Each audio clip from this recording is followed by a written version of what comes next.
to its most well-known basketball alum, Donnie Walsh, the Riverdale native, graduated I lowered my cable, the plan I had. Couldn't afford to pay what I was paying. I had, when I signed up for cable, they give you a plan, and then after like a year, they go back to the regular price. So like, I've been paying like $109 for the past year, no problem. All of a sudden I get this fucking bill like $160. I'm like, wait a minute, what the hell is this? And it's like, I was like, I'm not gonna pay $160 every month for my cable. Matter of fact, I don't even use cable. The only thing we use from the cable is the internet. That's the only thing we use. That in the cell phone. My son stays on the phone every day. He's like 4 hours on the phone with his girlfriend. I remember when I used to do the same. But anyway, so I was like, the phone and the cable. I mean, I use the cable myself, but the television, I don't really use it because my videos, I use more YouTube than anything else. So is this on? Yeah. So then let me warm up this rice. Okay, so then I was like, okay. So I called them up. I was like, listen, I can't afford to pay $160, $150 a month. That's ridiculous. And with all my other bills, I just wouldn't be able to pull it off. I said, I told them, listen, if you either bring my plan down, or I'm just gonna disconnect and go to another provider. I told them just to see what they say. They were like, no, we don't want to lose you. So, okay, so they lowered the service. They gave me less channels. They left HBO and a couple of channels, but then they were going to lower the internet speed. I was like, no. You can't lower my internet speed. My son will go crazy. It has to be the same internet. So he left that alone. And the phone stood the same. The only thing was just television. So now I'm here working on this painting and changing these channels, and I'm like, I don't have anything. I don't have no fucking TV at all. I mean, I have channels, but it's like the things that I watch I don't have, like Discovery, NASA, Science. I don't have those channels. That's what I enjoy watching. A&E, I don't have those channels. So anyway, I don't know. I guess who cares, right? Let me get a spoon here. So I was gonna. I did my son. What spoon did my son use for the food? Oh, this spoon. Some chili. My son made it. I don't know how good it's gonna be, but last time he made it, it was like no salt. He didn't put no salt at all. So it's like, Anthony, you have to put salt.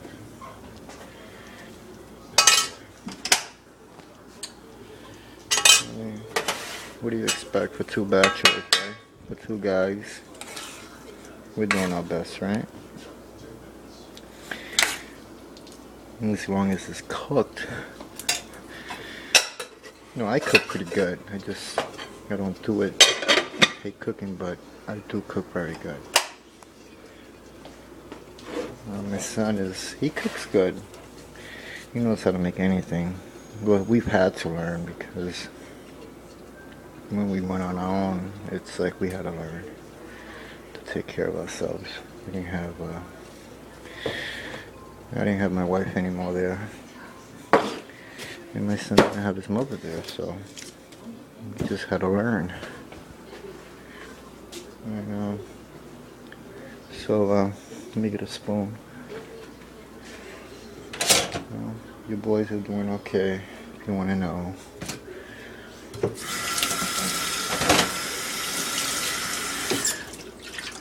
Your son is doing okay, and I'm doing okay, and we're cooking.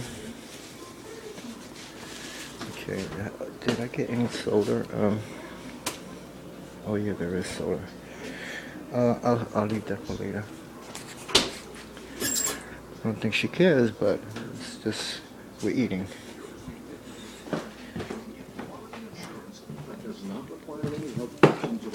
Let me see how this came out.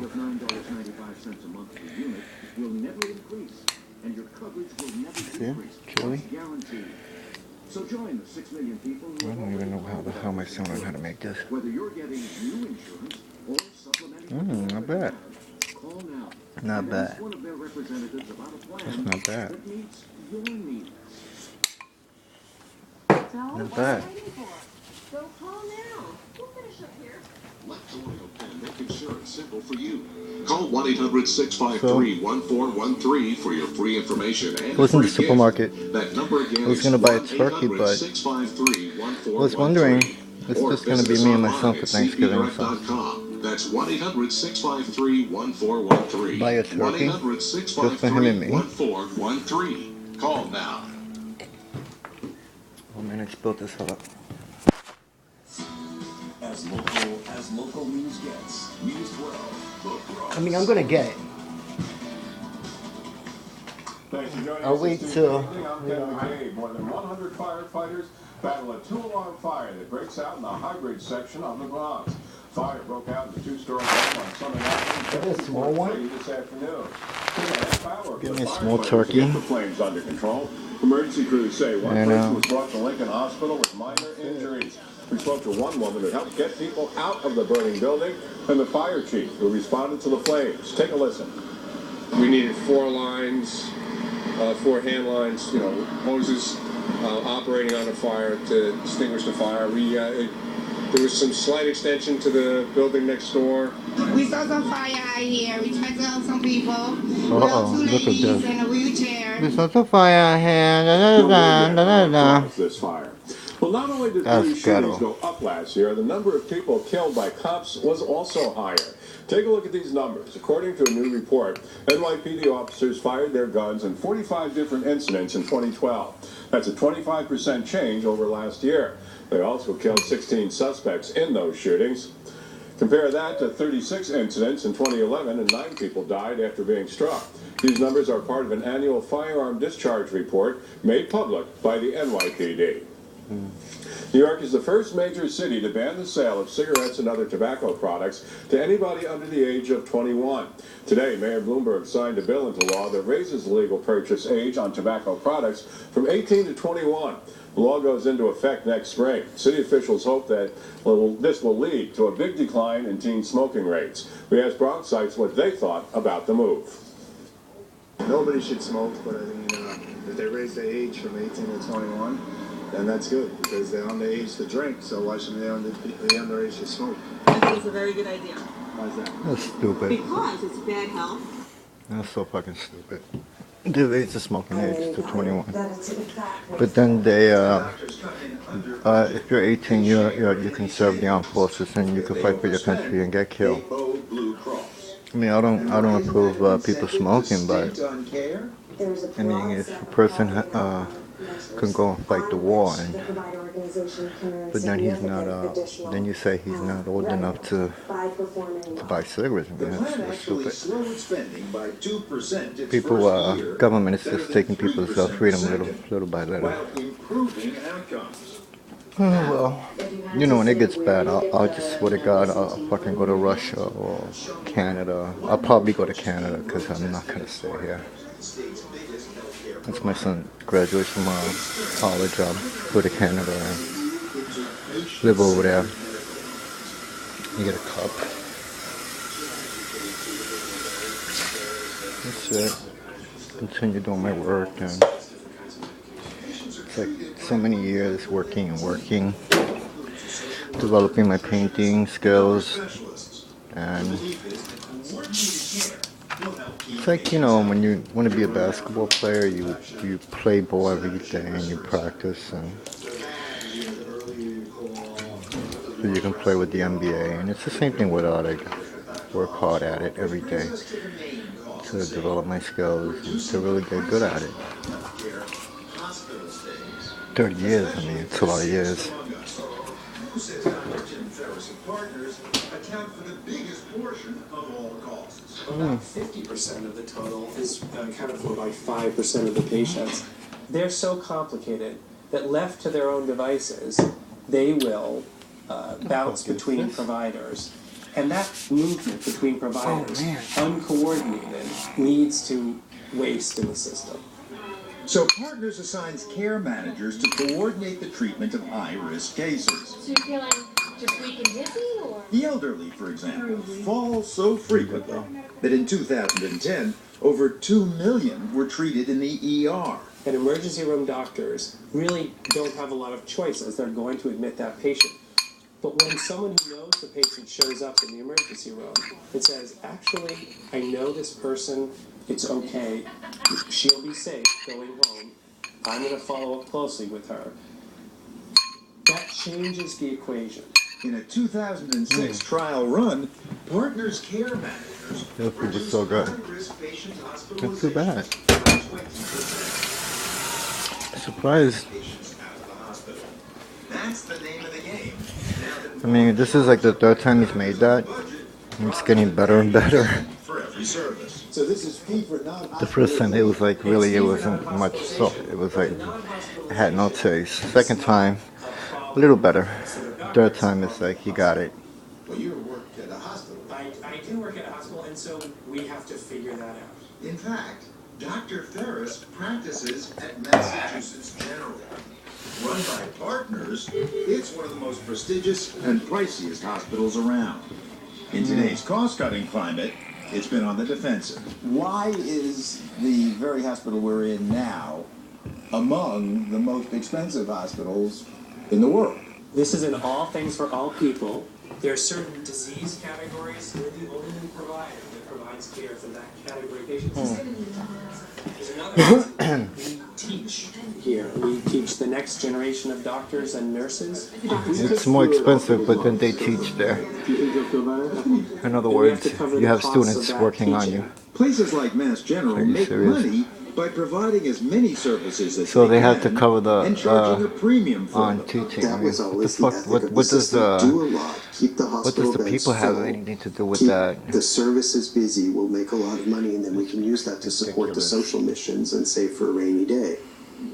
What Massachusetts has said is we can't afford that system. Make your money by being better, cheaper, not by being more and more and more.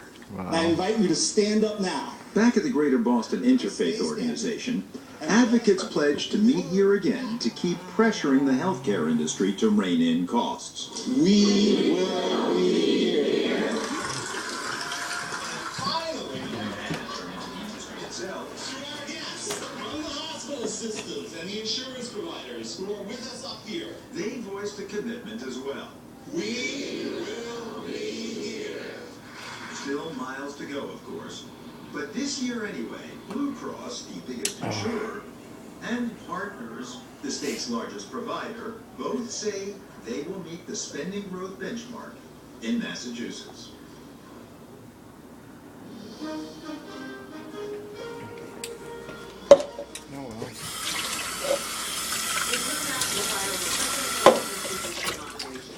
Yeah, I'm just still working on this painting here and trying to get the right tones. To serve on the U.S. Court of Appeals for the D.C. Circuit, the nation's Not second looking highest as court.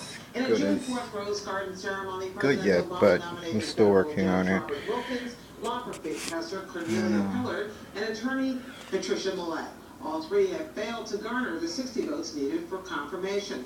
A fourth nominee, Caitlin Hannigan, who is counsel for the Manhattan District Attorney, withdrew her name after she was blocked earlier this year. Republicans say the D.C. Circuit is just too large and that the Senate is fulfilling its advise and consent role. What does the standoff mean for the judiciary? For that, we turn to Caroline Fredrickson, president of the American Constitution Society for Law and Policy, and Carrie Severino, chief counsel and policy director of the Judicial Crisis Network. Welcome to you both. Caroline Fredrickson, why the impasse? Well, you know, I think what has happened is that there's been a complete breakdown in the process, and that the Republicans are unfortunately engaging in an extreme amount of obstructionism. They've decided that even though these are vacancies that exist on the D.C. Circuit and have been long-standing on the second highest and second most important court in the land, they've decided that President Obama doesn't get to appoint nominees to fill these vacancies, and we want to leave them unfilled until potentially there's another president. Carrie Severino's just purely partisan. It's coming from the supermarket. I had like 6 bags, and I put them down for a second while, you know, while I wait for the elevator, and there's a lady and a guy there waiting for the elevator, just coming home from work, and the elevator got there, and I'm trying to grab all these bags to get in the elevator, and the guy was like, "Can I help you?" And I was like, "Yeah." And that was nice. Absolutely has the prerogative to make appointments. It's the role of the Senate to review those and give their advice and consent. If I can correct, I guess I'm getting old. we have to remember that President Bush actually filled all these 3 seats, the 9th, the 10th, and the 11th seats. It's the 11th seat on the D.C. Circuit. He was able to fill those seats, so Peter Keisler was blocked, but the other seats were filled. In fact, he had 4 nominees to the D.C. Circuit who were all confirmed. You know, I think what's clear is that now that the tables are turned and you have a Democrat in the White House, all of a sudden those 3 seats that were so vital when President Bush was in office are now no longer necessary. What is it about the D.C. Circuit that is so critical, that is such a flashpoint? Most people around the country don't understand that. To just follow up one moment is that the rate, the amount of cases per judge is actually the same as it was when those seats were filled. So we have a consistent, the caseloads declined so much that now we have 8 judges, 4 Democrat, 4 Republicans. What is it about Pour some tissue for my paint. DC has a lot of regulatory cases that come Put the through hand sauce for me, and not the for the Democrats have kitchen. pointed to this as they're trying to work through their agenda through the regulatory process, and that's where these cases are coming. So you have like Chuck Schumer saying, we're going to fill up the D.C. Circuit one way or the other because they're frustrated with the fact that the court is holding the president's agenda to a constitutional standard. There is an ideology factor here, isn't there? Didn't Democrats do this in the past? When am I working right now? I need something a little orange. We have to remember that that's where the court is. Let me mix this up over here. There are 4 Democrats and 4 Republicans. I'm gonna use a little bit of cat orange. 6 senior members who take an incredible number of cases in the D.C. Circuit. Then I'm gonna use that dark So the ideological balance too. is quite skewed.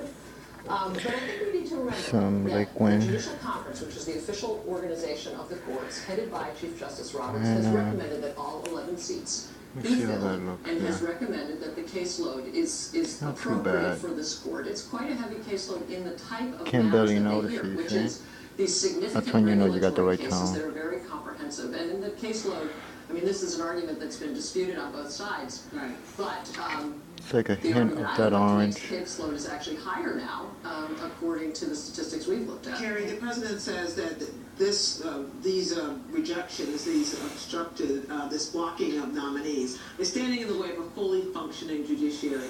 Is the judiciary capable of functioning without these people? Absolutely. The D.C. Circuit has 3, 4, and 5 times fewer cases than the busiest circuit. So it's by no means the busiest. There are judicial emergencies. When the president appointed these nominees, there weren't even nominees for 75% of the judicial emergencies. So I think what Republicans are saying is let's focus on those first. The D.C. Circuit has so few cases that they regularly cancel sittings because there aren't enough oral arguments that need to be heard by the judges. Where are the judicial emergencies, and are those jobs being filled? Make this a little darker for that. You know, the situation, the problem is we have so many emergencies because the obstruction has gone on for so long. And I just want to call out Arizona. Looks like that's a little bit too, half the seats are empty now. it's a little bit too, well, it's cool. It's 6 out of 13. And the 2 senators from that state, even though they sent their names to the White House, and the White House then nominated the people that they approved. Let me add some of this gray here. Senate Judiciary Committee. So it's, you know, the problem is, I agree with Carrie, You let's warm get it those down. other judgeships filled, absolutely, but we can't do it when the Republicans are blocking those people. There There color are two here. options here. One for gray. the people on your side of the Basically argument this is over to get the size of the numbers of it. Those are seats that don't need to be filled. then reduce that instead of not billing them. Why not just reduce it? That actually has been proposed. There's a bill in the House and one in the Senate to move those seats to some of the circuits that do have the emergencies, the 11th, the 9th, all have many more cases in the DC circuit. That's and I think that's something that the court, that happened in the court in 2008. And it was a bipartisan vote to move these seats away. I think that would be something that makes sense to happen again. And for Democrats, it seems that there's a solution here too, which is change the rules in the Senate that allows these nominees to be blocked with less than 60 votes. Well, I think that's coming to an Grab it end. from the back end. The majority leader, Let me make a mark up today, here. talking about No, how this close color it's doesn't go up become. there, but I think just that it's other sort of than the final example. straw that breaks the camel's back. With this record number of vacancies, we have 110 current and future vacancies on the federal judiciary. It's been up there over 10% throughout almost all of President Obama's term. Because of the obstruction and the delays, and I think it's about time that they need to think about, is this a system that works? Let's take this out. Well, that's the When I was younger, I used to hit the bag a lot, so develop a lot of calcium on your knuckles. You are not getting true justice because these judges are being confirmed in these positions. You know, I hope that Harry does pull the trigger on that, because what's happening now is he holds the filibuster hostage every time he does something without giving the But then when he's choosing to vote one day, he's going to keep the Democrats were very liberal in their use of the filibuster, unprecedented levels of filibustering judges. I think it's been the same levels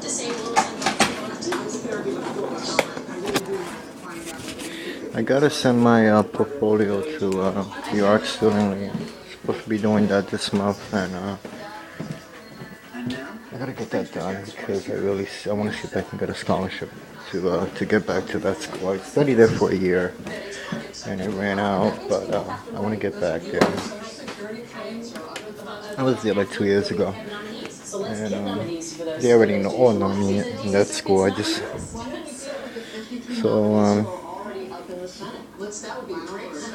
But you have to it's like even though you've done it already, you have to do it all over again to get another scholarship. So see what happens.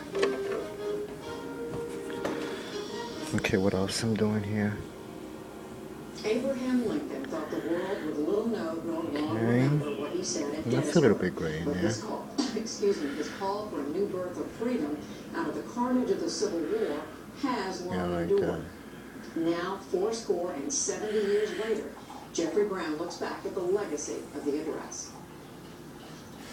It was just 5 months after the Civil War's bloodiest battle when Abraham Lincoln came to help dedicate a national cemetery to honor 51,000 men killed, wounded, captured, or missing.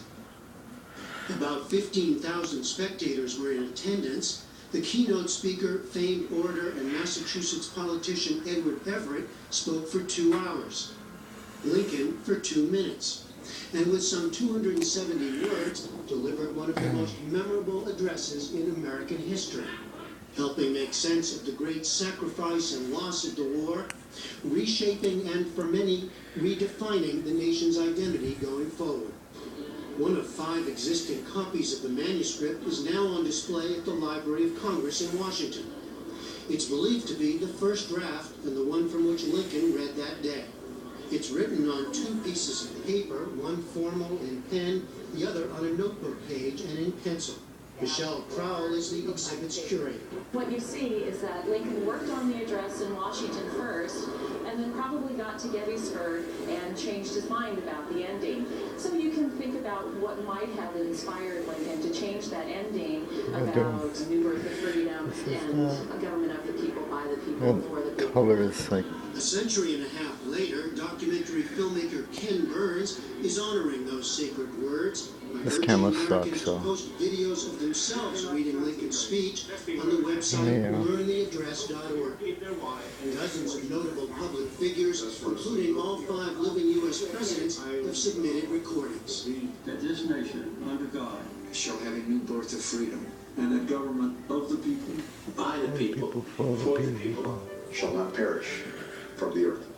The 16th president. Those same words were also echoed today in Gettysburg, as thousands flocked to the site of Lincoln's address ceremony commemorating Like, don't ask what your country can do for you, but what you can do for their country. President of Harvard University, historian and author whose books include Yes, The Kennedy. Republic of Suffering, I love Death that and the speech. American Civil War. And NewsHour regular presidential historian Richard Norton Smith of George Mason University. He's former director of the Abraham Lincoln Presidential Library and Museum in Illinois. And Drew Faust, I want to start with you. By the fall of 1863, the toll, the suffering, it was all very clear. Set the context for thinking about the speech. What was Lincoln out to do in that moment? Well, Lincoln was out to commemorate. He was invited to come and say appropriate words to dedicate the loss of life that had been so extraordinary in the 3 days of battle at Gettysburg. See, I'm holding the phone. And this was supposed to like loss wipe of my life brush that now, but I motivated can't because I'm holding the phone. representatives of northern states who had had soldiers die in that battle to come together and acquire land on which to build a cemetery. And so Lincoln was coming to dedicate that cemetery in a ceremony that included other speeches and music and so forth on that November day in 1863. When he arrived in the town, it's important to remember there were still unburied bodies piled in coffins in the street, and so the aura of death was still very present even all those months after the July battle. Now, Richard, how do we, 150 years later, how should we see the speech in that moment? Can we put ourselves back there at all? Sure, we've been doing that for 150 years, in a real sense. Dr. Faust is absolutely right. Lincoln came to dedicate the field of honor that had been fought over, and at the same time he came to define the war, in some ways to define the nation. One way he did that was to begin with a history lesson. 407 years ago refers to 1776 and the Declaration of Independence. And the Jeffersonian I'm just like laying the color in there. egalitarian I'm gonna. ideal that all men are created equal. Lincoln is telling his countrymen that the idea of America, the egalitarian ideal of America, existed before it was codified in the Constitution. That's critical. That's absolutely essential, because that's the America, in a very real sense, that Lincoln was rededicating his countrymen when he talked about a new birth of freedom. Well, Drew Faust, pick up on that, because there could have obvious questions 150 years later. How did the speech with so few words come to have such meaning, and what is the meaning? The speech is powerful in part, I think, because it is so direct and so poetic, and the words carry so much meaning in such a short space. And it's often said in memories of the speech that, oh, no one liked it or it wasn't recognized, and that's not true. It was heard by those in attendance at that moment to be a powerful, powerful message, and it was received by the newspapers very soon after it was delivered as something of great importance. So why was it so important? It was so important because, as Richard said, it harked back to the past, but it also called on Americans to think about the future. This is a new birth of freedom, and that, I think, is tied both to what had become a goal of the war, the ending of slavery, but also to the sense that the United States had lost so much, that all these deaths had been so costly, that the nation had to rededicate itself to making sure that the American project moved forward to open freedom in a world that seemed to be increasingly hostile to democracy. The kinds of things that had been going on in Europe in the wake of the revolutions of 1848 showed a real backing away on the part of much of the rest of the world from any kind of democratic ideals. And so Lincoln is asking the United States to recognize what cost it's paid and to make sure that it advances this American project. And Richard, you said in your first answer, we've been having this discussion for 150 years. Well, for 150 years, including vividly as we sit here, Americans have been debating, what does freedom mean? For some people, freedom is something achieved through government. Think of the social safety net, think of the civil rights movement, think of women's rights, think of women belatedly getting the vote. For others, freedom is freedom from government. Ironically enough, go back to Thomas Jefferson, which is another Jeffersonian ideal of the least government being the best government. So this debate Lincoln initiated, but what is beyond debate, at least if you listen to Lincoln's words at Gettysburg, is what the war is about, what the country is about. It is a government of, by, and for the people. It is about the ideal that seemingly ordinary people were capable of governing themselves. So